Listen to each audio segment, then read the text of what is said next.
from Pruitt-Nago Housing Project. I moved to Pruitt-Nago in 1955. I started kindergarten at that school right over there on the corner. My mama taught that. Through grade 8. One thing I want to really focus on is that doing a lot of research about poverty nationwide, what I found out also about Pruitt-Nago was when we speak of the demolition of Pruitt-Nago, we don't have anything to feel bad about. It wasn't our fault. That's right. So the research shows that the federal government knew with this Japanese guy by Yamakowski, who was an architect, they knew that it was going to fail when they built Pruitt-Nago. They would not have enough money to sustain the maintenance. So when folks look at us and they frown and try to give us the impression that we made it fail, we didn't. It was a failure from the beginning. That's right. And it was what we call a project. So you know what a project is. A project is a study. Right. So they studied us all the time we were in Pruitt-Nago. All right. And they learned from that on how to structure public housing throughout the country.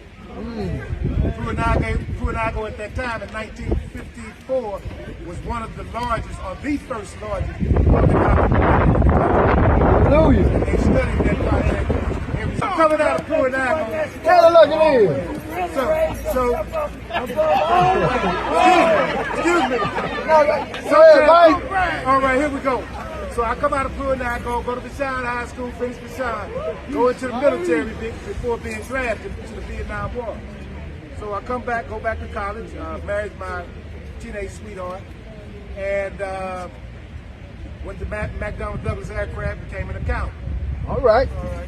Worked for Mac for a minute. I knew I didn't like the industrial piece of that.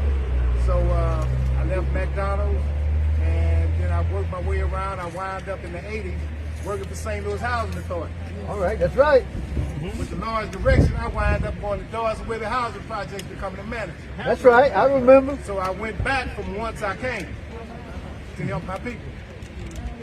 So I left Dawes and Webby Housing Project. I guess I did such a good job. So Washington, D.C., Marion Barry said, hey, I want this brother down there in St. Louis to come from Pruitt-Nago that's over there in Dawes and Webby. I want him to come to D.C. and help me up here in D.C. with the house. All right. Thank God. So I wound up going to Washington, D.C. working with Marion Barry for 3 years.